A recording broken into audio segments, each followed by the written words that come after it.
Good morning, everyone. Please start to come in from the atrium and take your seats in the plenary room. Welcome and good morning to our virtual audience. We are ready to start day 2.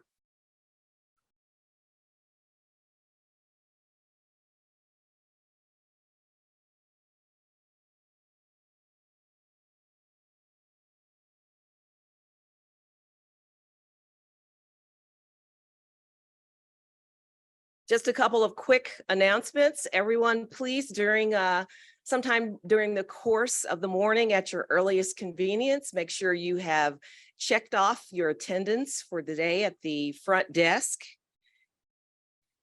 We will be eagerly awaiting the idea that we're going to have another great day of interchange today, questions and answers after our coffee chat this morning.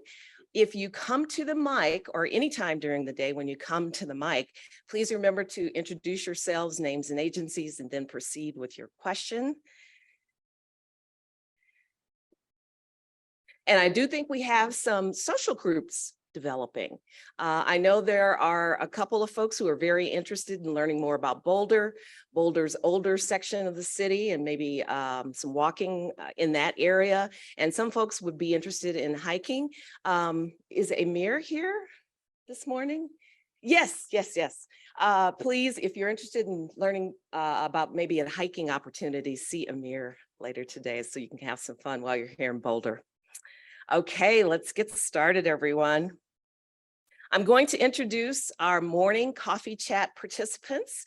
It's going to carry forth a little bit of what we were talking about yesterday, the idea of exchanges between researchers and practitioners, things that we find difficult in this flash drought space. And it hopefully will continue to spur some conversation for later on today when we go into our breakout opportunities. I'll give you a quick look today at what we're going to be working on. There we go. So again, we have our flip chart reminder out there and our focus areas on those flip charts. We've seen folks adding notes already. So again, as something occurs, if you don't have a chance to ask a question, approach one of those flip charts and jot something down for us to consider as we move into our final session tomorrow. This is our schedule for today. We'll start with the coffee chat and case studies, and then the breakout groups. They are regional breakout groups. Again, there is at the front desk a list where you can determine which room you're in. And some of you very naturally fall into those regional breakouts, Northeast, Southeast, and others we've just kind of assigned to make sure we have a good mix of discussion in the room. So do check that during the day today. I would like to introduce now Pam Knox. You already know her from yesterday's presentations. Pam is with us she's the director of the University of Georgia Weather Network and an agricultural climatologist, UGA Extension, specializing in the impacts of climate on agriculture. Pam, you can come on up, take a seat. And we have our coffee and even some croissants if you're interested. We will also have Danielle Peck. Danielle is the director of the USDA Northern Plains Climate Hub, based in Fort Collins, and serves a 6-state region. She has an agricultural economist background, which is going to really add to our discussion today. Art Degatano, my good buddy from the Northeast. Art is a professor and the director of the Northeast Regional Climate Center at Cornell. He is a very close partner with NIDIS, and his staff at the NRCC is absolutely great. I couldn't do my job without them. Thank you, Art. And Trent Ford. Trent, come on up. Trent is the Illinois State climatologist and is with the University of Illinois and the Illinois State Water Survey. Excellent perspectives this morning. So please take your time, get a cup of coffee. Yes, something to eat between talking, I suppose. Right as you're eating, right? We'll definitely do that. And what, again, our format will be is we'll just kind of generally have a conversation. I'm going to pitch a few questions to our coffee chat participants this morning. To get us started, each can answer. If you feel you need to pass, just say, I'm drinking my water, I'm drinking my coffee, and pass. And then we'll have a few minutes to just let them have an exchange here this morning. Thank you. So starting out, we talked a little bit about this yesterday. And the concept of flash drought, do we need it? Starts with a hard question this morning. Trent, would you like to start? Oh, okay, Pam's, I'm ready to go. Pam's ready to go. All right, Pam. I'm on Eastern time. I think flash drought isn't really necessary for a lot of what we do, but I think it's a useful concept for research and so on, because it helps us describe what's going on. It's kind of a shorthand way of talking about how a particular variety of drought occurs. And for us doing research on that or practicing and trying to explain it to other people, I think there's some usefulness in having a shorthand way of doing it, but you have to be able to define it. And so you can't just say flash drought and expect people to know what that is. But I think we understand that the acceleration of drought rapidly has different impacts and requires different responses than something that happens over a longer time period. So we'll leave it at that for now. I see several nods. Dano? Okay, basically just agreeing with Pam here that, from a research standpoint, it is good to denote something like flash drought, because it's kind of expanded our knowledge of drought more generally when people kind of focus on this. I do think as a research community, we need to understand there's a continuum. We like these hard and fast definitions, but especially when it comes to impacts, if we say this is how we define drought empirically, or flash drought, excuse me, it can constrict us a little bit, especially when we think about the impacts of different regions. But having a target like flash drought in the research community, I think, is extremely important, especially as we've seen with recent research suggesting that droughts generally are accelerating in their speed of onset. From a communication standpoint, it can be very helpful when thinking about getting people's mindset off of drought being a slowly developing problem. To say we're wet today, that doesn't mean we don't have to worry about drought for the next 3-4 months. In a wet place like the Midwest, that can be rather challenging, because if we're wet now, people think, okay, I'm good for now. And so that can be good. The big issue with flash drought communication is, as Pam mentioned, not everything is a flash drought. A lot of folks want everything to be flash drought, bomb cyclone, atmospheric river, those sorts of things, polar vortex. These are words that come up a lot. So that's one thing as practitioners, I think it's on us to really make sure that we're pushing the narrative of what flash drought actually is and when something is and is not a flash drought from a communication standpoint. Can I build on something that Trent just highlighted? I think flash drought matters. So the climate hubs get to interact with a lot of farmers and ranchers and the people that provide services to them. And I think emotionally, there's a difference between flash drought and drought. And here's how I hear it from farmers and ranchers in the field. They still don't trust our forecasts. What they do trust is what they see and feel on the ground. And this is why I think flash drought matters. Our farmers go out into the field in the spring and our ranchers do the same, and they look around and they say, we've got good soil moisture. I think we're set up for a good year here. They feel that soil. Yep. There's enough soil moisture there. I think we're in good shape. And then there's a bait and switch. A couple of weeks later, they're like, where did it go?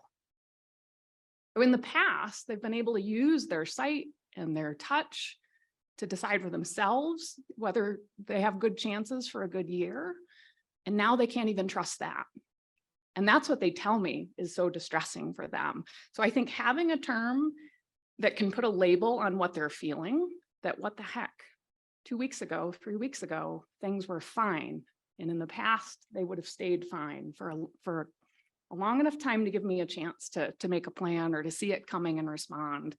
It's happening faster now. It catches them off guard and it just kind of shakes them. this wasn't a forecast that was wrong. This was their own touch and feel that, again, kind of a bait and switch situation. They thought they were in good shape and now suddenly they're not. And they didn't expect that. And I think they appreciate having a name for that. Good point. Yeah. I'm gonna have to alter my response, I guess, based on that. I was going to agree with Pam and Trent, where I do think we need a term for flash drought, but I don't know where it stops among the continuum. So basically, I would think in a room like this where we're talking, you know, in a research aspect, yeah, we do need to have that jargon like we have jargon for a lot of other things. And then, but where that goes down from, let's say, the pure researcher to the layperson at the end, I don't know where that quite stops, I guess, in my mind. I kind of look, I see Vandana and I say, all right, so she's a good stakeholder with the Northeast.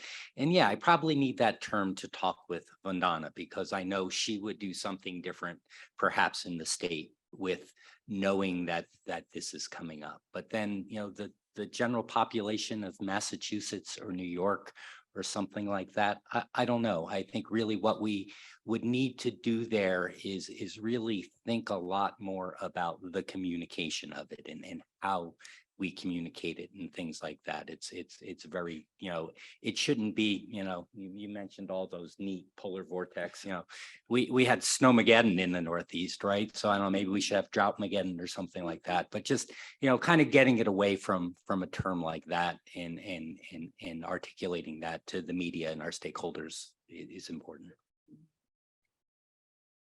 So I think what I heard that's quite interesting is the emotion of it. For the farm community, the livestock owners, maybe people who have had bad experiences. It just brings back, you know, memories of difficult years, trying to beat the drought or deal with the drought or just accept what's there and move forward. Do we need to address hyperbole in terms of not just drought, but, you know, since it's appearing in descriptions of other weather phenomenon, do we need to, as a weather community, maybe say, hey, let's chill the hyperbole a bit, acknowledge it, but move forward. So I just would love to hear some more conversation on where that could go. Sylvia, I think what I was noticing as we were sharing our different perspectives is what is the audience's starting understanding of a concept like drought? And so you're talking about a much more general public, and I'm talking about farmers and ranchers. And I think they have a very different depth of understanding of the concept. So the hyperbole might be audience specific. Okay. Yeah, I agree. Knowing your audience is the number one thing when you're doing communication, right? If you're giving a talk to anybody, the first thing you ask is, who am I talking to? Because then you're going to use a common set of languages, common terms, things that are interesting to them to try to bring it home to them. And so by recognizing not every audience is going to need to know about flash drought. When Klaus was talking yesterday, the water community tends to work mostly on longer timescales, not always, but often on longer timescales. And so the term flash drought may not have as much use in that community. And so for that audience, maybe it's not as important, but for us as researchers and as practitioners, we need to have that in our toolbox. So let me ask this, are we there yet? Do we have the definition? Yeah, no. Well, Jason Atkins out there, he needs to say, yeah, there he is, yeah. Jason's gonna provide it since he didn't come in. No, we don't have the there isn't the definition of flash drought. I mean, we have the definition of flash drought. It's a drought that intensifies or onsets rapidly. But I mean, we can chase a true empirical definition for the rest of all of our careers. We won't get there. Especially because it's a moving target, by the way, things are changing. No, we have the general definition, and I think we all work in different spaces with different communities in different places, and we all, I think, are smart enough to hopefully take that general definition and make it what we want, what we need it to be for the people that we serve. Like, and generally speaking, I can tell when we're going into a flash drought in Illinois, not 3 or 4 months ahead of time. Who is it who was asking for that much lead time yesterday? You are sorry, I can't do that. But you know, when we're a few days away, when we see the forecast, we can kind of see what this means, and I kind of understand those impacts. And so having the general definition at the kind of larger community level, and then us as kind of researchers, practitioners, making that what we will. And also making sure that we're clear about what it's not. Because both in the research community and the practitioner community, we see some kind of misuse of the term. So kind of doing both of those, I think, is really important. I was going to say, I don't think we need to get hung up on an exact definition. I mean, kind of, I can think about, you know, blizzard is a good example, right? There's a formal definition of a blizzard, but I mean, the media, you know, a lot of people, a big snowstorm is a blizzard. I would say a blizzard in the Northeast is different than a blizzard in, you know, Montana or Wyoming or the Dakotas or something like that, but yet there is one decision.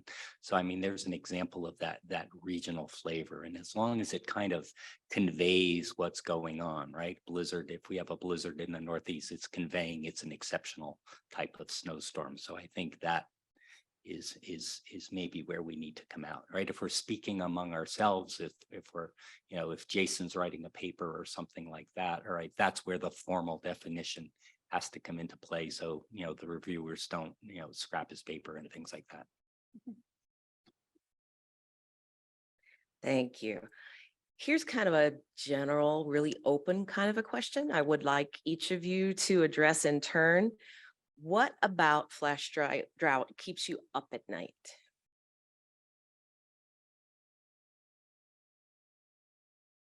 Does the Svoboda blend count as a?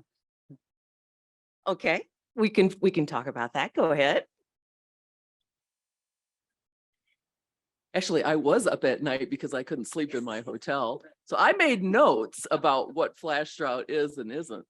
And it came to me that really, when we talk about flash drought, there's 3 different ways that we're looking at it. One is the actual occurrence of a flash drought we know is coming in the next few days or the next few weeks. Then there's the likelihood of flash drought over the seasonal time period.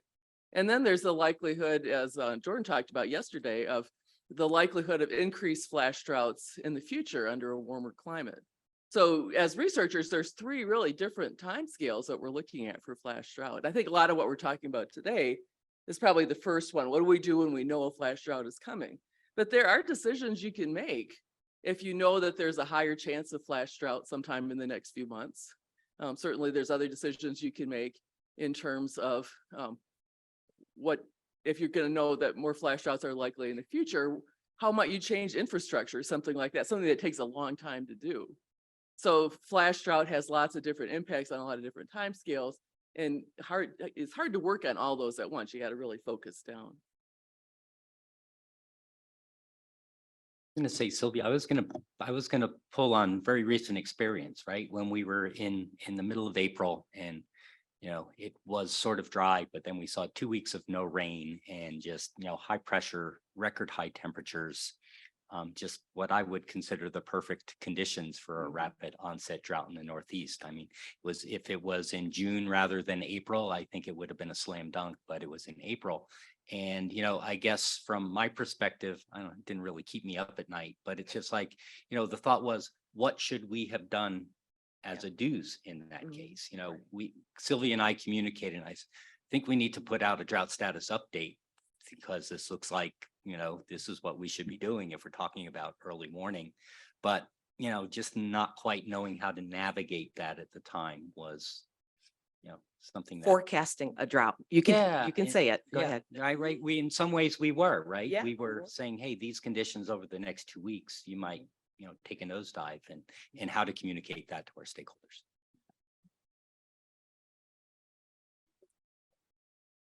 Oh, sorry about that. Let me finish with the panels, and we'll come right to you, Becky. Thank you. Again, from a farming and ranching perspective, I lose sleep for 2 reasons around flash drought.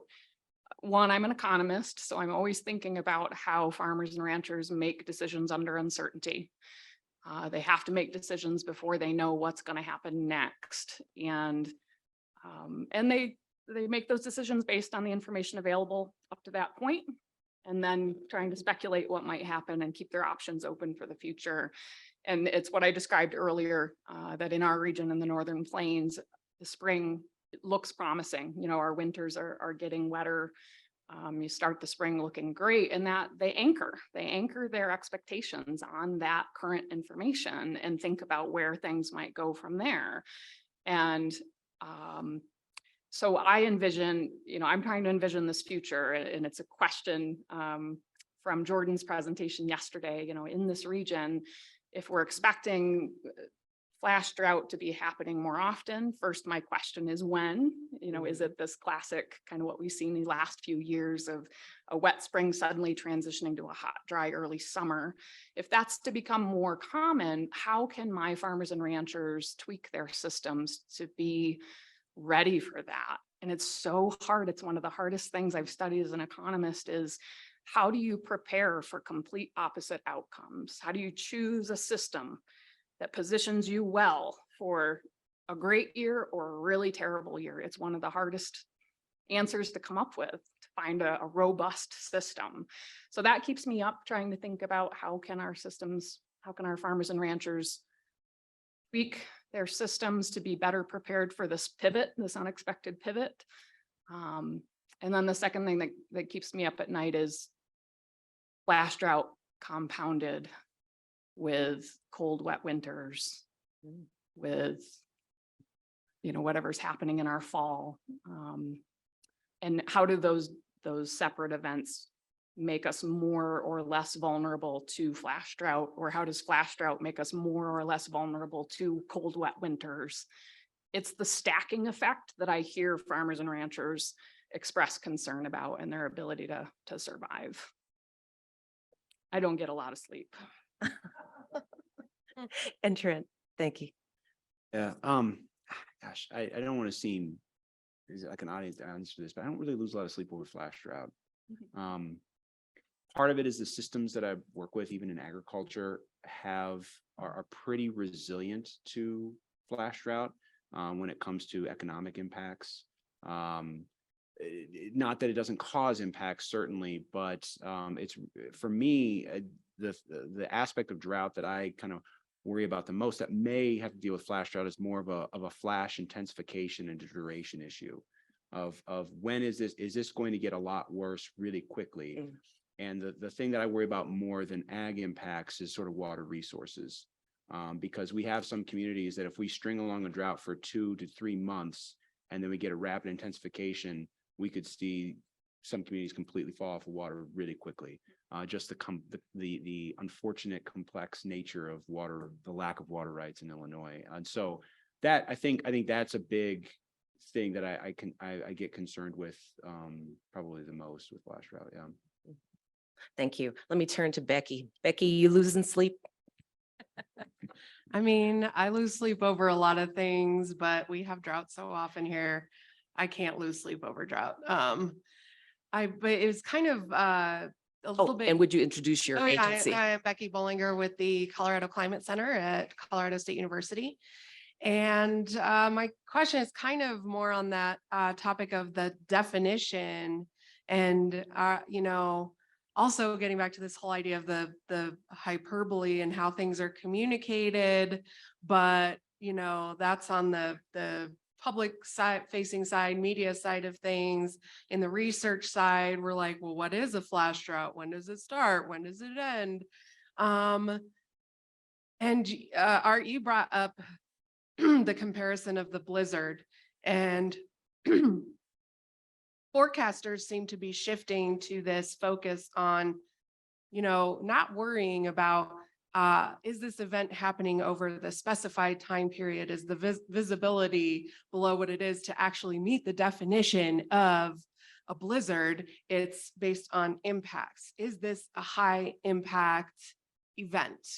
And sometimes I think we shy away from that when we're talking drought.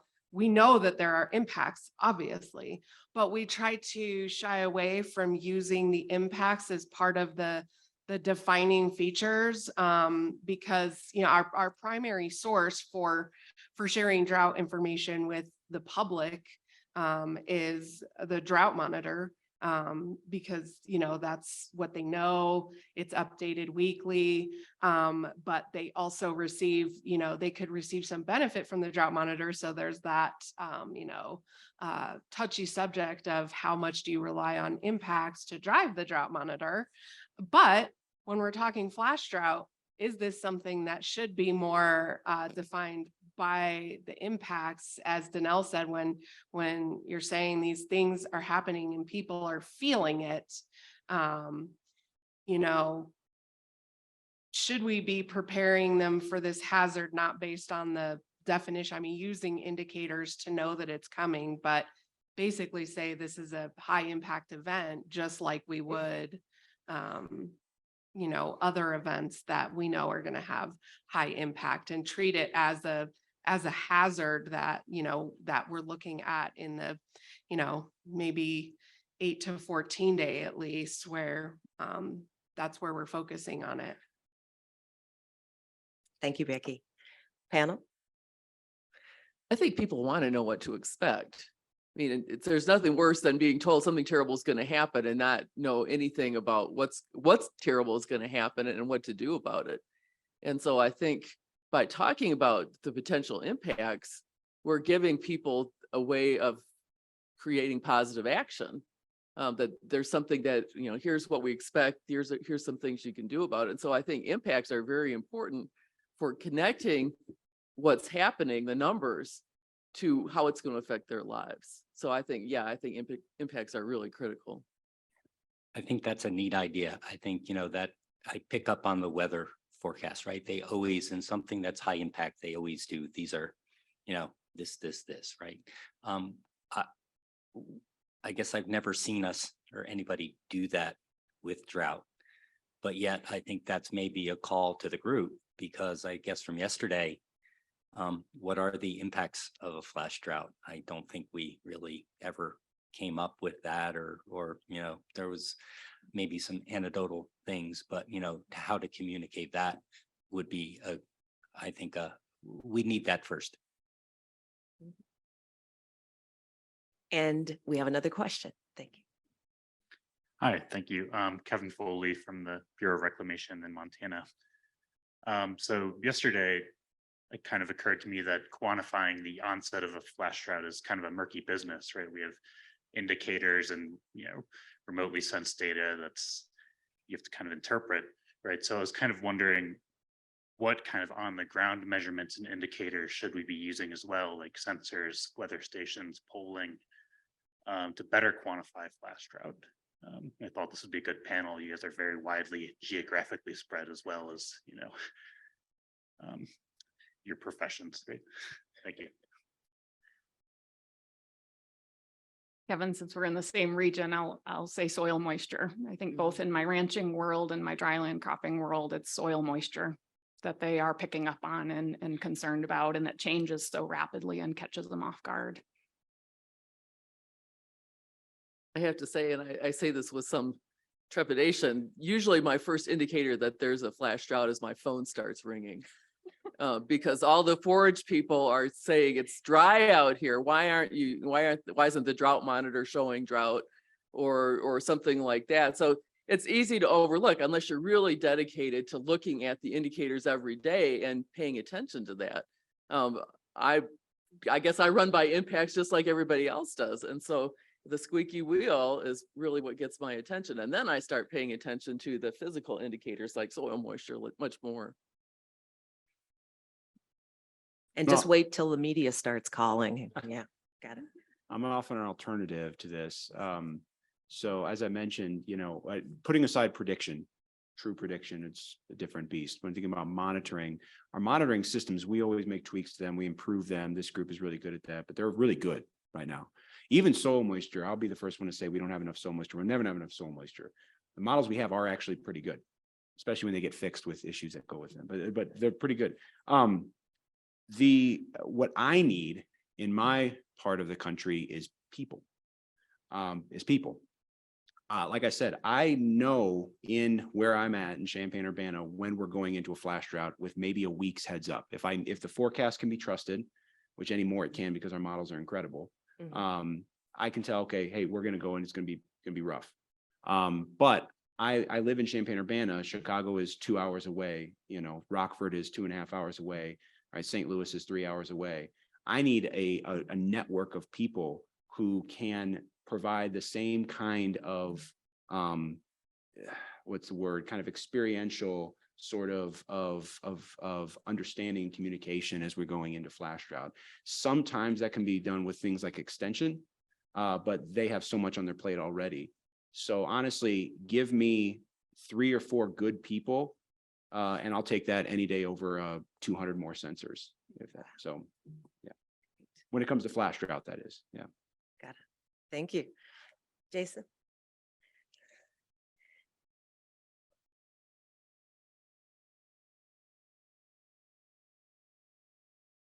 Put an ad here.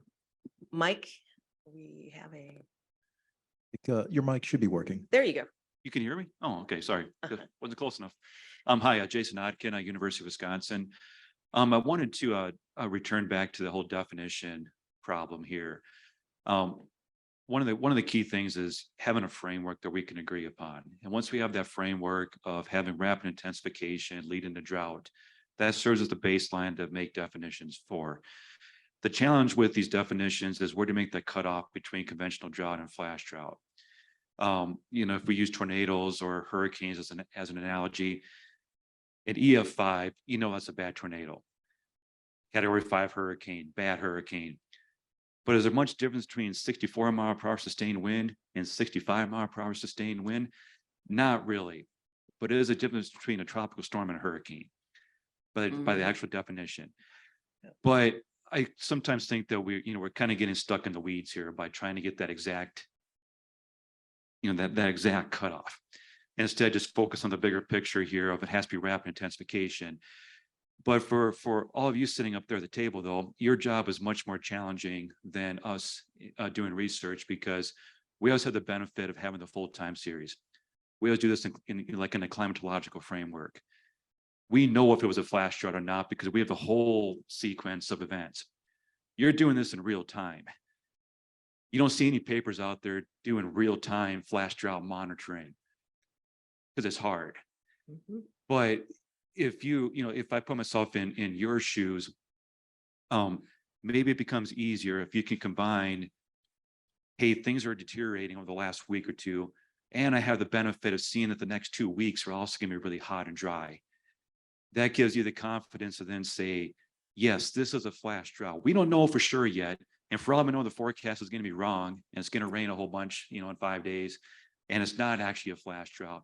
But at least at that moment in time, you can have some confidence that it probably is the early stages of it. But right now, it seems like the media always uses the term flash drought. Everything's a flash drought, and they can't be. They aren't. So I guess just kind of a general comment. I don't know if you wanted to build on the challenges that you guys face. I'm going to follow up with that. Actually, I was, kind of also following up on the last question on what we need. And I wonder if there is some type of the drought monitor comes out once a week, right? We're talking about a rapid onset thing that occurs over, a matter of weeks. Do we need some type of tool that actually kind of shows, at a daily resolution, what the trend is and things like that? I see Brian smiling. So, to kind of, and that is kind of like a kind of a graphic depiction of that. And maybe the forecast does actually come into play there in 7 days or something like that, as a way of, there's nothing I can look at quick to say, yep, hey, this is an issue. So To do that, we got to have money, because there's not very much financial support for drought monitoring in the country now, right? And it's an important thing. It's a huge economic driver for agriculture, but also for water supplies and everything else. And if we don't have funding for it, not just research funding, but operational funding too, we're always going to be, I think, hobbled by that. Follow up? Thank you. Yep, Brian. Brian Fuchs with the National Drought Mitigation Center. So great thoughts on the panel. I kind of listening, and the one thing that really has stood out to me has been, seems like every one of the panelists and even a lot of the comments that have come from the floor, we're seeing flash drought, or we're discussing flash drought in an agricultural sense for the most part. Seems like that's where most of us hear about it. That's where we see most of the impact right away. So as our group is meeting here today, should we start taking steps for each of the individual sectors uniquely instead of looking at them all together?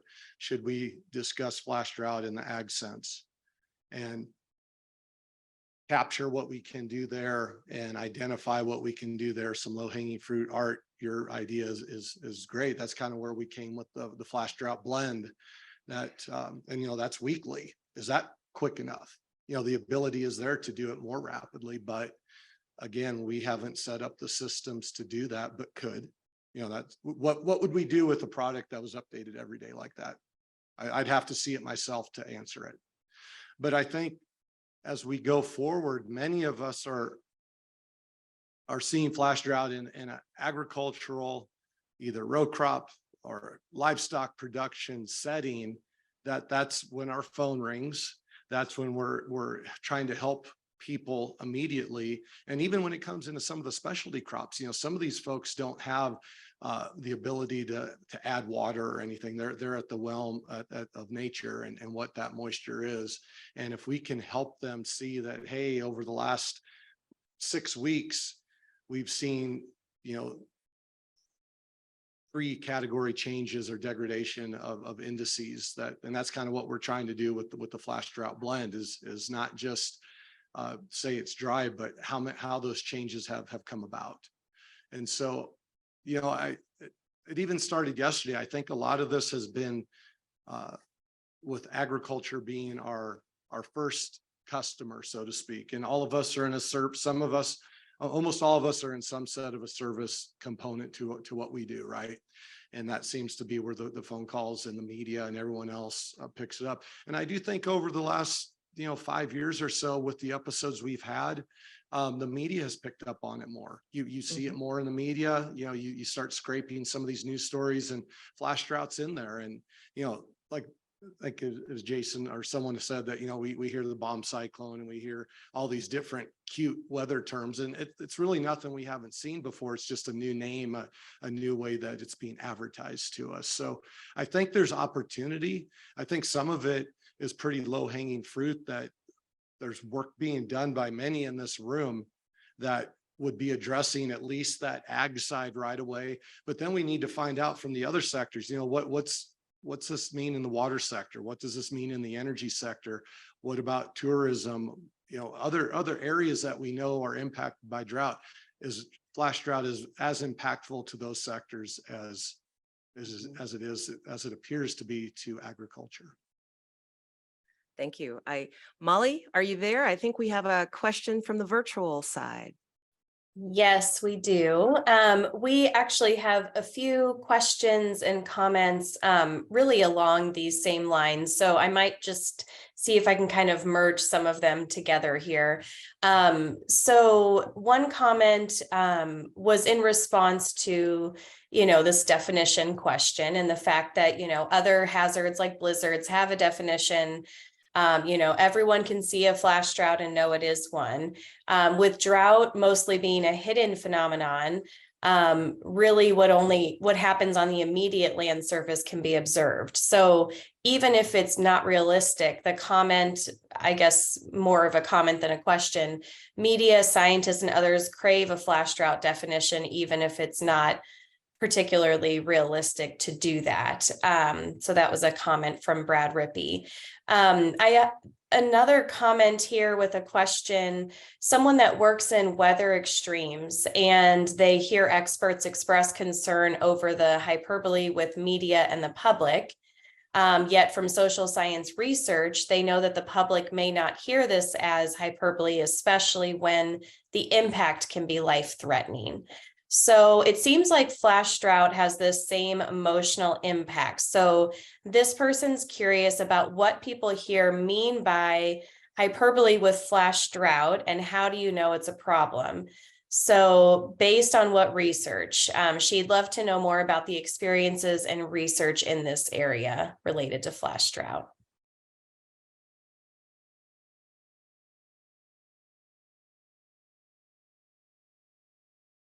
I don't think there's hyperbole in flash drought. I didn't use that word. I don't think hyperbole is the right word. I think it's perhaps overused to describe any kind of drought, or a drought that may be surprising to folks who aren't paying attention. That's in Illinois, that's the way it goes. It's like, oh, you've been tweeting about drought for 6 weeks, but I've just been paying attention now because my town told me I can't use my water in the afternoon. And then, oh, well, to me, it's surprising. So therefore it's a flash drought. So I think the overuse of the term, but I don't think it's hyperbole necessarily, at least the way that I've seen it used. Just a bit of overuse to say we're in flash drought. And then me as kind of bordering that research practitioner saying flash drought is a different beast, you know. So that's kind of, I guess, where I come from, that piece. Any other thoughts from the panel? Did you have another one, Molly, or was that kind of the summary there?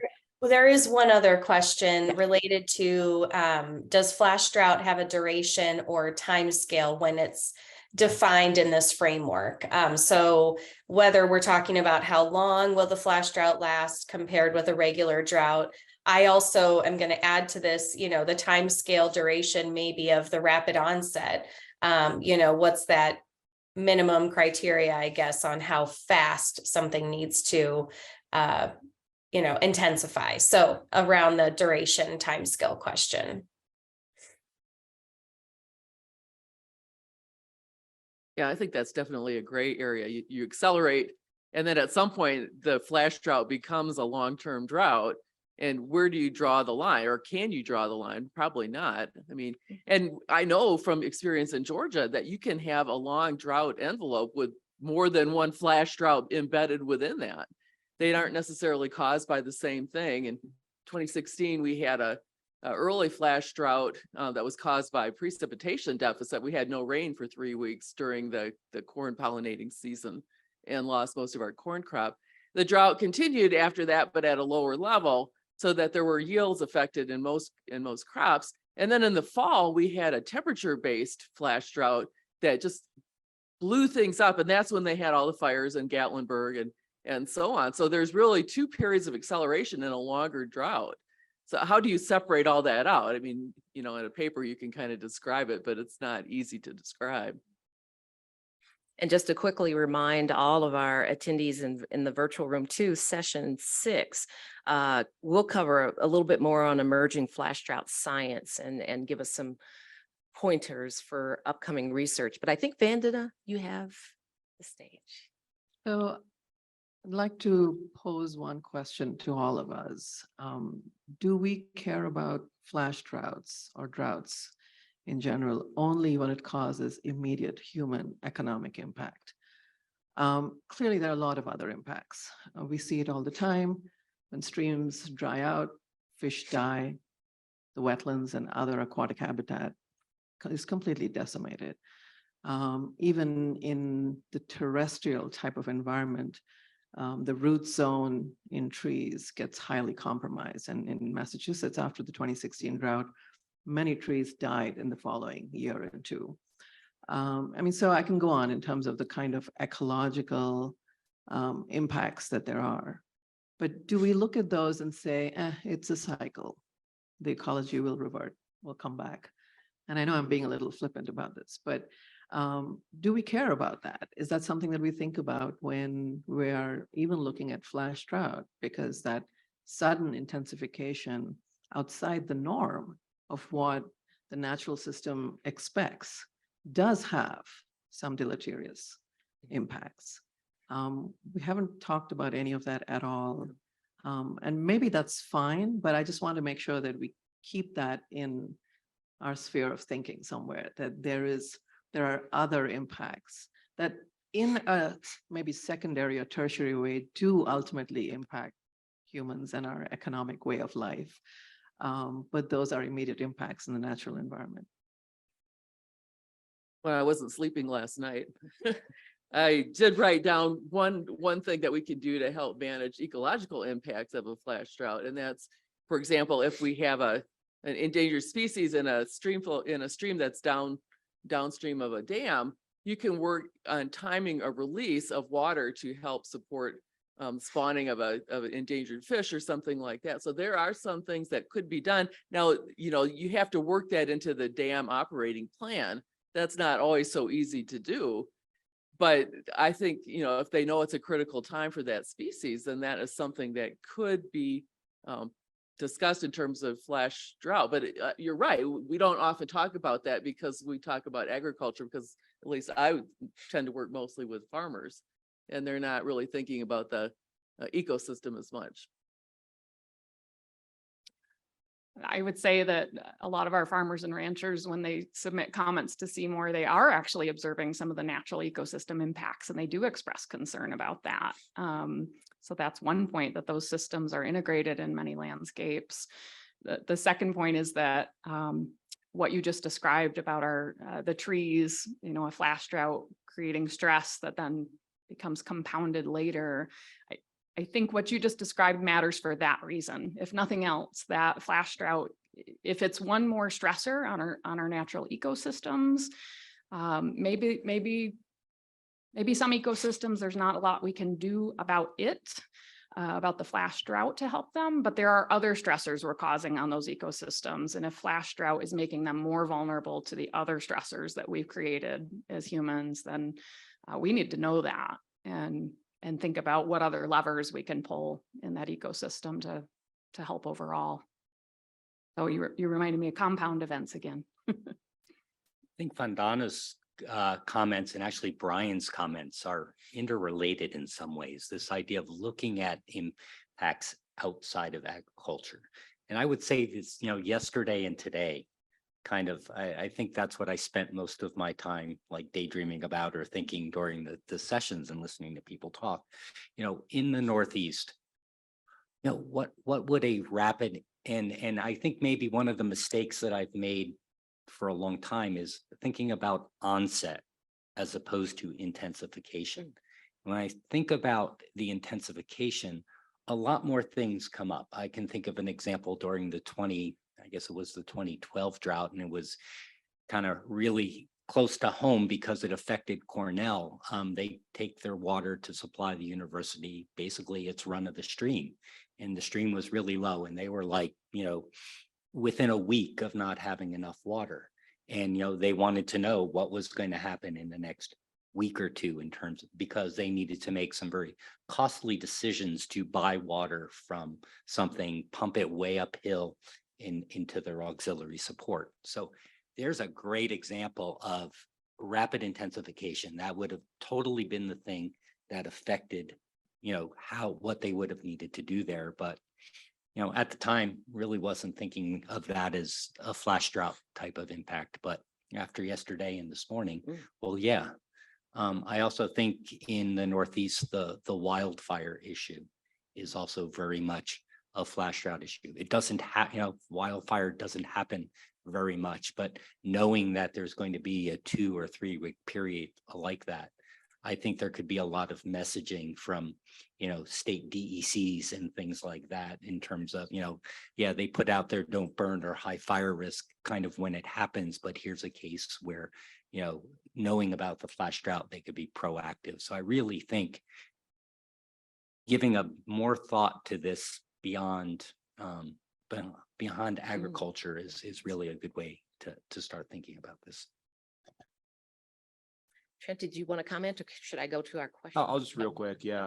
This goes back to what I lose sleep over. I don't lose sleep over agricultural impacts because our systems are set up that if there are impacts, which it takes quite a large drought, even beyond a flash drought to do that, there's economic systems in place to make sure that people aren't losing their livelihoods. What keeps me up at night are the water resource and the ecological impacts. I will say that one of the reasons we focus so much on agriculture is what you kind of pointed out, the economic systems, things are set up, but also because agriculture is sort of at the forefront of the actual impact of flash drought.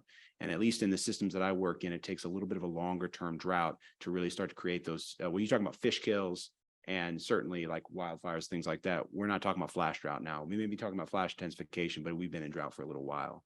I will say though that I think that we've been in the drought community woefully behind in building out the monitoring systems for ecological drought. And that's amplified in urban areas. So that I think is one big thing when we think about monitoring infrastructure and what we need. Everybody wants to talk about soil moisture, but when you think about where you want to put your soil moisture, think about where you're going to put them. You put them in grassland, you can put them in sod, maybe in cropland. We know that even the vast amount of soil moisture that we have right now, the monitoring systems don't work well at all in forested ecosystems. They just don't.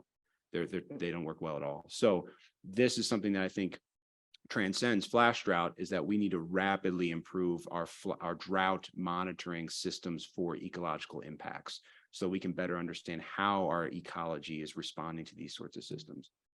So I'm glad you brought that up. Thank you. And we'll have a question from the floor, and then Molly, I'll come to you. Great. I don't have as much as a question as I have a comment. What I'm hearing from the discussion so far is that we are in a need of a monitoring platform with low latency and much frequent updates that we have right now. And of course, there's much needed, and as much we can do, that will be less compared to the kind of problems that are at hand. But I would like to add on to the discussion by pointing out the attention towards the current system that we have in place, where we are building up platforms which have low latency, as low as 2 days, and which are updated every day. I think I might have missed out on the opportunity of talking to a lot of folks over here in the tool cafe yesterday, but I think we are severely discounting the kind of capabilities that we can bring in with satellite remote sensing with this discussion as I'm listening so far. We have such a system in place that is a state of the science platform. It's an experimental setup, but we are consistently improving it. And going forward, maybe in a month or two, I'm anticipating that we'll have a CONUS-wide coverage with very low latency and a daily update. Right now, we have a global product. There are certain issues, certain uncertainties, of course, but I think we are moving into a direction where we can answer to the question raised out by the community. I just wanted to put that out there so that we are aware that we are in fact there and we are headed in the right direction and improving it further. Thank you. And would you state your affiliation just so everyone knows? Oh, sure. My name is Vineet Sehgal and I'm from Texas A&M University, and the platform that I'm mentioning is Flash. Updates daily with 2 days latency. And of course, as I said, we are constantly updating it, constantly working over it, but that certainly I feel is a step out in the right direction. Thank you. Molly, anything from the virtual side? No, we do not have anything else at this time. Got it. We have another question on the floor. I guess it's more of a comment. I'm still more comfortable using the term rapid onset or rapid intensification for a couple of things. I mean, I do see too much use of the bomb cyclone and, this sensationalism of terms. And it's kind of like, oh, the drought people are trying to get in on this.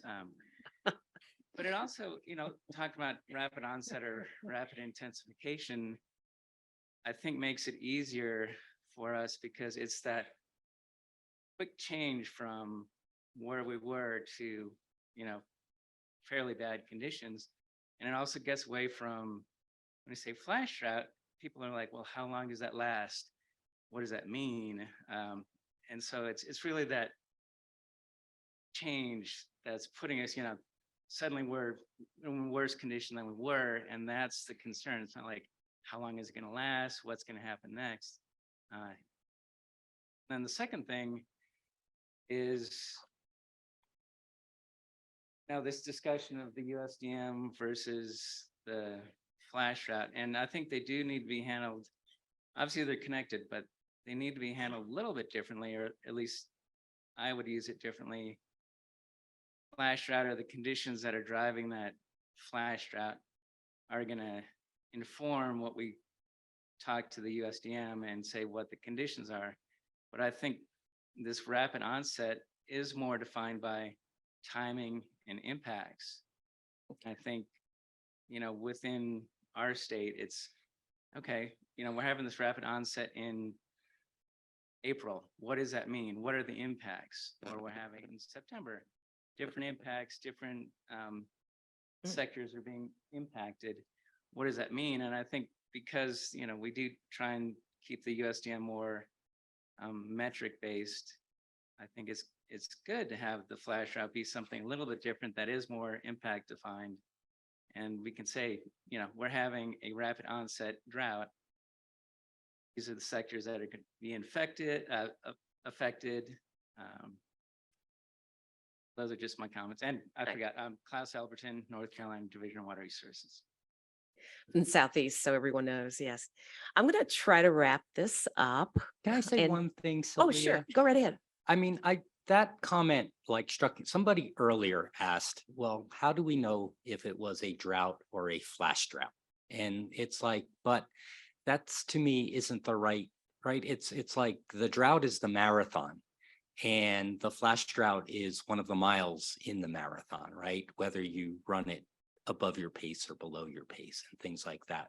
So I just wonder almost if that, like where you were saying, it's a rapid onset or intensification period or something like that to kind of indicate that it is a component of a drought, but it's one lap, not the entire drought.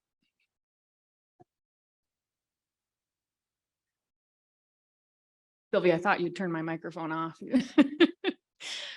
I'll just counter that as a social scientist and say that words matter. Rapid intensification may mean something to us. It's never going to make a headline. So you have to be willing to compromise when you go into a community and want to connect with them and their values. You mirror their language. So maybe it's not a question of is flash drought the right term? Is it flash drying? Is it rapid onset? Maybe we should go to our communities and be listening to how they express what they're feeling and seeing. And just be willing to accept that that language is not always precise, but if they're talking about it, there's value in that. That's important. So we have to find a balance between those two things. Absolutely. Thank you. I want to kind of tie a couple themes together here. Something that I heard Trent say about needing people as well as monitoring, needing data. We've all talked about that. I wanted to share in this chat format that I have a friend whose name is Cowboy 931, who is a Seymour reporter from Erie County in Western New York. And Cowboy 931 is very unique. He really helps me with that echo drought perspective. His reports, not just how much rain he got or, the fact that he's been there for 20, 30 years. He knows when it's dry in Erie County and when it's not relative to his experience, and he will comment on that. He will send pictures, upload that into Seymour. He will also say things like birds are migrating or they haven't started migrating yet. He will say that the anglers are out fishing or, the fish runs haven't begun yet. So again, just to kind of wrap things up, people, data, definitions, what that emotional, economic impact is. And I'll just hand it right over to our group to kind of wrap up with just a couple quick comments. Temperature and precip are easy. I mean, relatively speaking, compared to ecological health or how people emotionally are feeling. I mean, a lot of the stuff we do with getting global monitoring is the easy stuff. It's temperature, it's precipitation, it's vegetation, health maybe. But we can't talk to the people on the ground at that level. And so we need conversation to really get that information on a local scale that we can't get using some of the other monitoring programs. It's all important. We can't do one without the other, but those are places where it's really lacking is some of that local data that just isn't really well reported. Yeah, I'll follow on Pam's by saying Brian, I liked your suggestion of, maybe we need to be talking about agricultural flash drought and ecological flash drought. But then just sitting at this table with Trent, right? Trent, you're in the Midwest with our corn soy systems, and I'm in the Northern Plains with dryland wheat crops. So even within a sector, there are important regional differences and implications of flash drought. And I know we can't have a flash drought. We can't have a Northern Plains agricultural flash drought definition. But let's not lose sight of, I bet in each sector, there are important regional differences about why flash drought matters and when and how.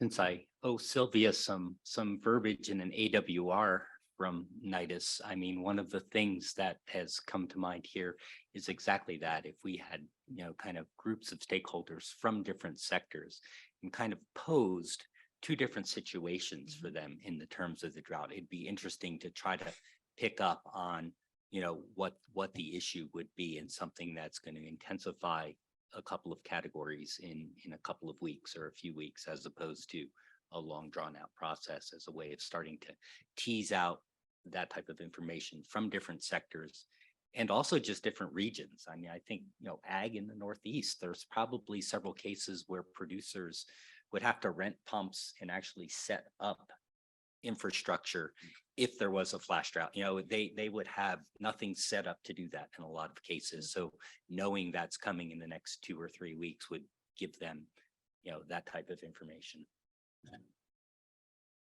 Yeah, that's kind of interesting to hear too, because it's weird because I sometimes I'll say, oh, okay, we're going into drought, and maybe it's happening rather quickly. And honestly, the response I get from most of the traditional ag folks in Illinois, if it's anything after planting, is just a shrug. Okay, I'm not irrigating. I don't have the irrigation, so I'm strapping in. Here's what it is. Maybe I'll change marketing, but So I've kind of come from this panel as a little bit more of a practitioner. I want to switch to the research side. I think that over the last 10, 20 years or so, since flash drought entered the lexicon, I think one of the biggest gains we've made in the research is kind of revolutionizing the idea of the role that evaporative demand plays in drought. And when we look at climate change, precipitation variability, especially east of the Mississippi, kind of dominates the signal over any long-term change. But we know that temperatures have increased, and if we trust the projections, which are pretty confident in continued increases in evaporative demand. And so, I think that the next 10, 20 years of drought research can really, if we can kind of integrate this idea of what are we seeing, what are we going to be seeing, and where are these pinch points that we're actually seeing impacts in, I get a bit, what's the word? I don't know. Not disappointed, is just kind of down a bit when I'm doing all this monitoring work and putting out this communication, and the response is, oh, okay, well, thanks for that. I can't do anything about it. But what are the communities that are actually being impacted that we can actually make a difference in? Not to say we shy away from agriculture, but I think that's something that we can be really focusing on as a research community and kind of this research practitioner outcome. Because I think there are a lot of communities outside of agriculture, or maybe different types of agriculture, that are seeing impacts that maybe aren't being reached right now with the kind of monitoring research systems that we have. So, yeah. Thank you to our panel. I want to say this is just an example of what we will be doing and have been doing over the last day, is continuing the chat between ourselves and social settings and casual breaks. Continue the chat so we can continue to tease out the needs and the direction that we need to go in as a flash drought community. So thanks again. And you can enjoy those treats now.